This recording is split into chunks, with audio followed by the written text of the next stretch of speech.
Lembaga Tabung Angkatan Tentera LTAT mengumumkan dividen sebanyak 5.35% bagi tahun keuangan berakhir 31 Disember 2025.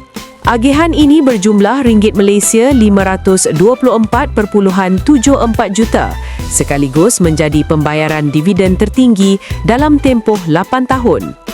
LTAT menjelaskan dividen ini mewakili lebih 96% daripada keuntungan bersih dan akan dikreditkan ke akaun pencarum pada hari Jumaat. Dana itu turut melaporkan rizab gabungan meningkat 29.1% kepada ringgit Malaysia 1.31 bilion berbanding ringgit Malaysia 1.01 bilion pada 2024.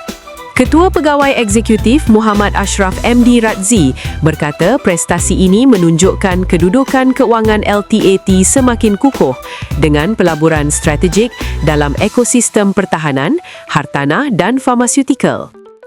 Beliau menambah Pharma Niaga Berhad di mana LTAT memiliki pegangan 43.9%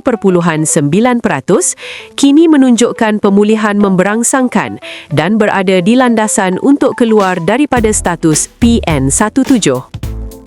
Pencapaian ini dijangka meningkatkan keyakinan pencarum dan mengukuhkan peranan LTAT sebagai dana persaraan anggota tentera Malaysia.